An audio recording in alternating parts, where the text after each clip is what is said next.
Bonjour à tous, bienvenue sur cette nouvelle vidéo dédiée au tarot de Marseille. Aujourd'hui, petite vidéo courte introductive au principe de recouvrement des cartes, le fait de recouvrir certaines cartes de vos tirages de tarot. Alors, aujourd'hui, moi, je vais parler uniquement du recouvrement des arcanes majeurs par d'autres arcanes majeurs. Je considère dans ma pratique du tarot, dans mon expérience, qu'il est préférable de recouvrir vos tirages d'arcanes majeurs, alors évidemment pas toutes les cartes, hein, mais de les recouvrir plutôt par des arcanes mineurs. Alors ça peut être les figures, valet, reine, roi, cavalier, ou ce qu'on appelle les lames numérales, les 2 d'épée, les 3 de coupe, etc., etc. Mais là, on va parler de recouvrement d'arcanes majeures par d'autres arcanes majeures. On va commencer ça tout de suite. Il y aura plusieurs vidéos sur la même thématique. Celle-là, c'est vraiment un principe introductif pour vous aider à y voir déjà un petit peu plus clair dans ce principe de recouvrement. Alors, j'en profite pour m'excuser pour la qualité du son sur les dernières vidéos. J'ai un petit problème de téléphone, visiblement avec mon micro. Il faut savoir que je tourne mes vidéos simplement avec mon téléphone et un trépied. Je n'ai pas du tout de compétences en son, en édition d'images, de montage de son, etc. Donc, je fais ça très simplement. J'ai une consultante qui va me donner son micro-cravate, donc ça ira mieux par la suite, mais pour l'instant, elle est en vacances, donc on fait comme ça. Mes excuses, même si je pense que vous me comprenez quand même très bien, mes excuses pour la qualité du son qui est un peu médiocre. J'en profite pour dire que le 22 août, c'est mon anniversaire, vous êtes libre de m'offrir un micro, si ça vous tente. Allez, blague à part, revenons au principe de recouvrement des cartes. Alors, ceux qui me connaissent, ceux qui suivent mon travail déjà depuis plusieurs années maintenant, savent que je ne suis pas méga fan du fait de recouvrir les cartes, et surtout majeur par majeur. Je m'explique. Je considère que dans le tarot, les arcanes majeures ont tellement de richesses, de possibilités diverses et variées d'interprétation, que recouvrir un arcane majeur par un autre arcane majeur peut apporter beaucoup de confusion dans l'interprétation et la lecture de vos tirages. Là, je vais vous montrer un petit peu le principe, un petit peu ce que ça donne, mais ça peut être parfois compliqué à lire si vous recouvrez beaucoup de cartes, majeur sur majeur, ça peut être très difficile à lire au bout d'un moment. Donc n'abusez pas de cette technique-là. Alors, on va regarder un petit peu. Là, pour les besoins de la vidéo, j'ai synthétisé de manière très simple une consultation que j'ai eue très récemment avec ma consultante. Et je vais vous montrer un petit peu à quel moment je vais utiliser le recouvrement de cartes, pour quel besoin en fait.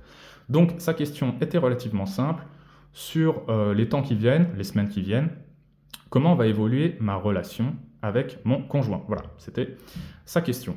Donc le tirage était bien plus complexe évidemment, je l'ai synthétisé pour les besoins de la vidéo.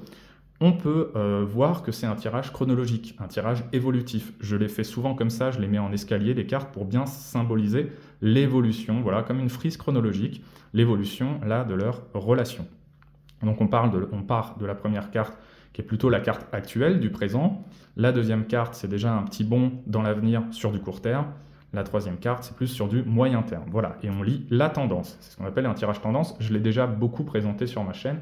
Je vous laisserai le loisir d'aller regarder.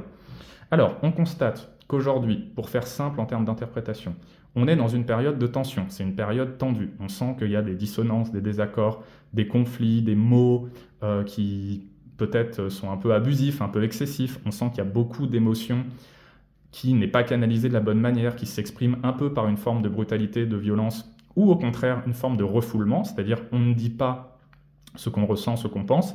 Ça crée un climat de tension électrique.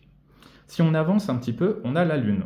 La Lune peut symboliser énormément de choses. C'est ce que je disais avant, les arcanes majeurs ont tellement de possibilités d'interprétation que là, on peut partir sur une interprétation qui serait, bon, vous allez traverser une période de flou, une période de doute, d'angoisse, d'anxiété, de peur, un manque de visibilité dans la communication, dans la relation, où est-ce que vous allez, etc., etc. Ça peut être aussi un éloignement sur le plan géographique.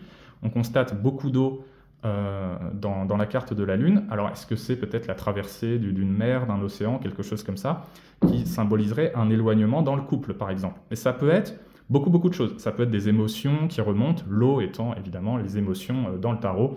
Beaucoup d'émotions qui remontent, des peurs. Est-ce que c'est en lien avec la maternité, voilà, la Lune étant une carte très maternelle, on va dire.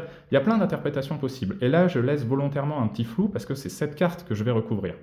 Si on avance un petit peu Plus loin, on a l'étoile qui vient me dire que là, il y a plutôt un apaisement. Les échanges reprennent de manière plus sereine, plus équilibrée, peut-être même avec l'aide d'un ou d'une thérapeute ou d'une thérapie.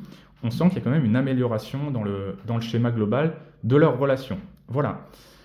Avant de recouvrir l'une des cartes, petit conseil, posez l'intention. C'est-à-dire que déjà, vous allez centrer la carte qui vous paraît encore un petit peu floue. Pour moi, là, c'est la lune.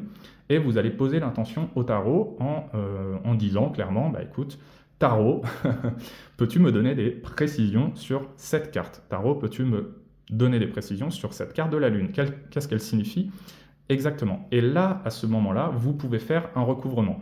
Donc, vous avez toujours votre tirage qui est là, vous avez tiré vos 3 cartes là-dedans, et vous allez tirer simplement une nouvelle carte qui va vous servir à recouvrir, là en l'occurrence, cette carte un peu floue de la lune.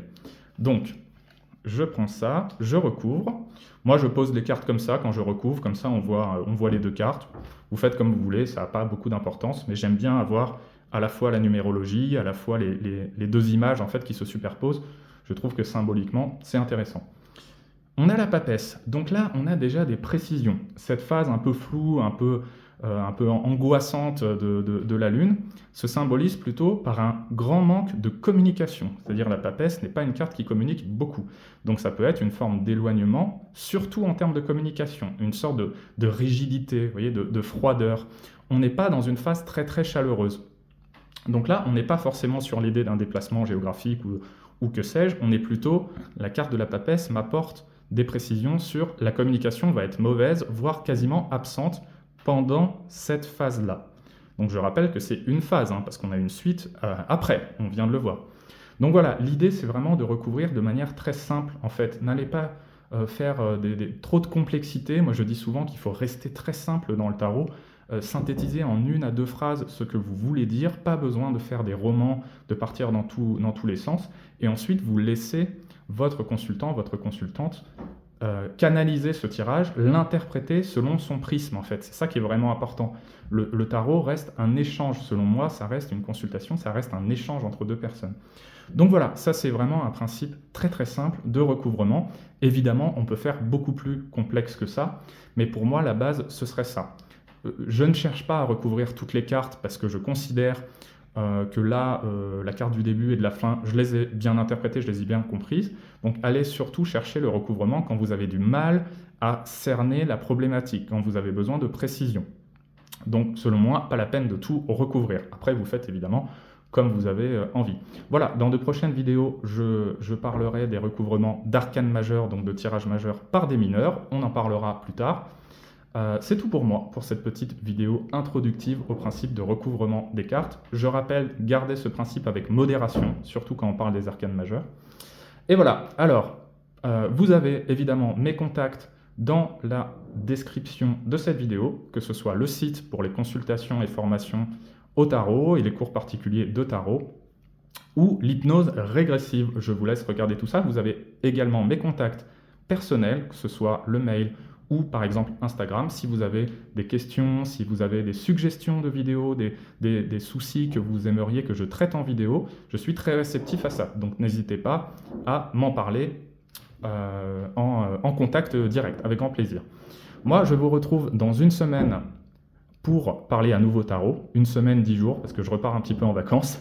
Et évidemment, je vous remercie tous de me suivre, toujours plus nombreux. Merci beaucoup, on répand la voix du tarot, c'est parfait. Et je vous dis à très bientôt autour du tarot.